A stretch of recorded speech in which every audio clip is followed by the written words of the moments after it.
Hello दोस्तों, स्वागत है आपका आपके अपने यूट्यूब चैनल किरण लर्नर्स अकेडमी में। इस वीडियो में सोल्व करेंगे दिल्ली पुलिस कांस्टेबल का। ये है सेट नंबर 43, 3/12/2023 फर्स्ट शिफ्ट। इसका है ये पार्ट नंबर 4।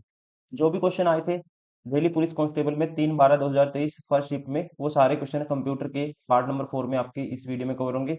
इससे पहले इसके हमने 3 पार्ट कवर किए थे। पहले पार्ट में 50 क्वेश्चन जीके कवर किया था इसी सेट का, सेट नंबर 43 का। दूसरे पार्ट में 25 क्वेश्चन हमने 51 to 75 किया था रीजनिंग, फिर 76 to 90 तक किया था मैथ। अभी है ये पार्ट नंबर इसका 4। कंप्यूटर के 10 क्वेश्चन पूछे जाते हैं लास्ट पार्ट में 91 to 100 तक। तो दोस्तों हमने ये स्टार्ट की थी सीरीज 45 क्वेश्चन की। इसमें से मतलब कि लगभग सारे 42 क्वेश्चन प्रैक्टिस कर चुके हैं। अभी है ये सेट नंबर 43। तो चलिए स्टार्ट करते हैं सेट नंबर 43 का पार्ट नंबर 4, क्वेश्चन नंबर 91 से। Which is the following methods is used in unguided transmission media.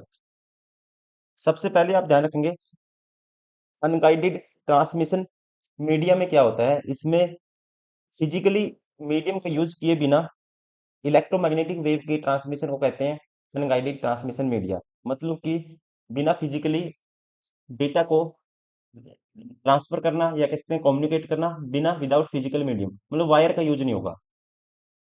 इनमें से जो इंफ्रारेड रेड है, इंफ्रारेड मतलब कि रेडिएशन वेव है, इनका यूज किया जाता है कम डिस्टेंस पे कम्युनिकेट करने के लिए, संचार करने के लिए।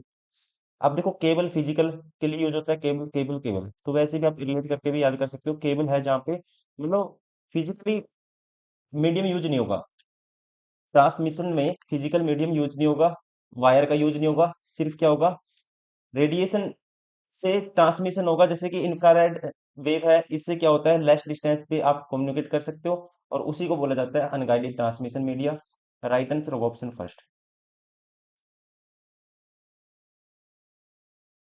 Question number 92, in MS Word 365 which of the following is default font style and size in the font style and size drop down list when a new document is opened in a window 10। देखो font कौन सा होता है, ध्यान रखेंगे आप। By default font होता है MS Word 365 में, बाय डिफॉल्ट फॉन्ट होता है कैलिब्री। कौन सी टाइप का होता है, कैलिब्री टाइप का होता है। और साइज होता है फॉन्ट का, ये होता है 11। राइट आंसर होगा ऑप्शन फर्स्ट। और मिनिमम आप जो साइज है सेट कर सकते हो 8, और मैक्सिमम हो सकता है 8 से लेके 72 तक होता है।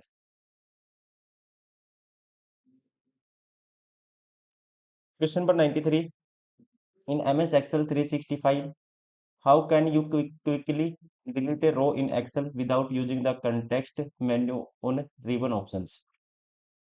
तो आपको ध्यान रखना है, अगर MS Excel में बिना मेन्यू या कहते हैं रिबन में जो ऑप्शन होते हैं सामने, उनका यूज किए बिना आपको किसी रो को डिलीट करना है, तो उसके लिए हम यूज करते हैं, पहले आप रो को सिलेक्ट करोगे, फिर कंट्रोल प्लस माइनस का यूज करोगे। इसका कंट्रोल और माइनस का यूज करोगे। राइट आंसर होगा option second, select the row and press control and the minus key.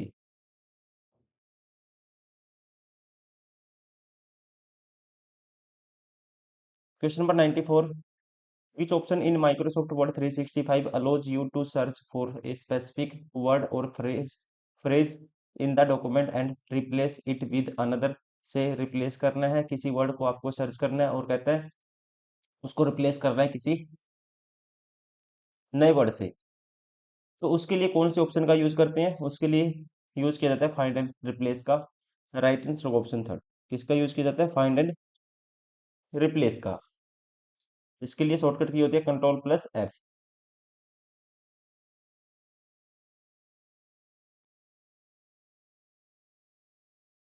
Question number 95, what does the search or find allow you to do in MS Word 365। कहता है MS Word 365 में search या find विकल्प विकल्प आपको, जो search and find find option है, ये आपको कौन सी फैसिलिटी देता है, ये आपको बताना है। देखो आप वैसे भी अगर अगर आपने नहीं पढ़ा हुआ है MS Word, तो वैसे भी आप कर सकते हो। देखो सर्च और फाइंड क्यों करेंगे, अगर आपको कुछ ढूंढना होगा तो यहाँ पे कह सकते हैं लोकेट स्पेसिफिक वर्ड्स और टॉपिक्स इन हेल्प कंटेंट। अगर आपको लोकेट करना है या हेल्प कंटेंट में स्पेसिफिक वर्ड या कहते हैं सब्जेक्ट को लोकेट करने की सुविधा ये देता है आपको। अगर आपको कोई वर्ड सर्च करना है, ढूंढना है, तो आप फाइंड और सर्च का यूज कर सकते हो, फाइंड एंड सर्च का यूज कर सकते हो। राइट आंसर होगा इसका ऑप्शन 4। क्वेश्चन नंबर 96,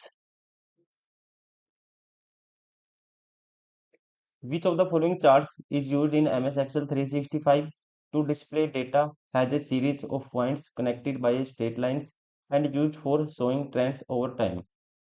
कहता है MS Excel 365 में किस चार्ट का यूज डेटा को एक सीधी लाइन में स्ट्रेट लाइन से जुड़े पॉइंट्स की एक सीरीज के रूप में रिप्रेजेंट करने के लिए किया जाता है और समय के साथ टाइम के साथ समान दिखाने के लिए किया जाता है। तो इसके लिए यूज करते हैं हम लाइन चार्ट का MS एक्सेल में। ध्यान रखेंगे, राइट आंसर होगा ऑप्शन फर्स्ट। किसका यूज किया जाता है? लाइन चार्ट का। Question number 97, in MS Excel 365 which option allows you to manually review and correct spelling and grammar errors in your document by providing suggestions and explanation for each flagged item, each flagged item। तो यहाँ पे कहता है, हिंदी में पढ़ देता हूँ, MS word में कौन सा विकल्प आपको प्रत्येक चिन्हित आइटम के लिए सुझाव और स्पष्टीकरण प्रदान करके अपने डॉक्यूमेंट में वर्तनी मतलब स्पेलिंग और ग्रामेटिकल जो एरर्स हैं उनको मैन्युअल रूप से उनका एक्सेस करने, उनकी समीक्षा करने और सही करने की सुविधा देता है। तो इसके लिए यूज करते हैं हम राइट आंसर ऑप्शन। अगर आपको स्पेलिंग से रिलेटेड एरर चेक करना है और उसको मॉडिफाई करना है, ठीक करना है, या ऐसे ही ग्रामेटिकल एरर कोई चेक करना है, उसको ठीक करना है, मॉडिफाई करना है, तो उसके लिए यूज करते हैं हम, दैट इज ये ऑप्शन है स्पेलिंग एंड ग्रामर चेक का। राइट आंसर होगा ऑप्शन 4।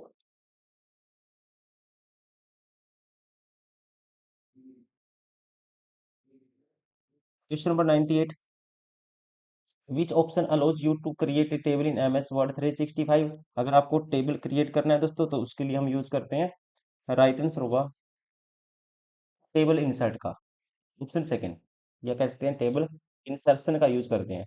इंसर्ट ऑप्शन में जाओगे, टेबल का ऑप्शन मिलेगा, टेबल इंसर्ट कर सकते हो, अपने अकॉर्डिंग आप टेबल सेलेक्ट कर सकते हो। आपको 4x4 की टेबल चाहिए, जिस अकॉर्डिंग आपको चाहिए, या मैन्युअली भी आप यहाँ पे जाके क्रिएट कर सकते हो। Question number 99, in Microsoft Excel 365 which keyboard shortcut is used to copy the selected text or cell for pasting them into a new location within the same worksheet। आसान क्वेश्चन है दोस्तों, कॉपी का बहुत बारी बता चुका हूँ। कॉपी के लिए करते हैं शॉर्टकट की कंट्रोल+C का, कंट्रोल+C का यूज किया जाता है कॉपी के लिए। कंट्रोल+X का यूज करते हैं कट के लिए। अगर आपको एक जगह से रिमूव करना है, दूसरी जगह कॉपी करना है, तो कंट्रोल+X का यूज करेंगे। कंट्रोल+V पेस्ट के लिए यूज करते हैं। कंट्रोल+D का यूज हम किसी भी कॉलम में किसी सेल के नीचे फॉर्मूले को भरने के लिए ये करते हैं। किसी भी कॉलम में किसी भी सेल के नीचे अगर आपको फॉर्मूला अप्लाई करना है तो उसके लिए यूज किया जाता है कंट्रोल+D का। कॉपी के लिए control C, right answer option 4। Question number 100, if an email is sent to more than one person, the email addresses are separated by which of the following symbols। कहता है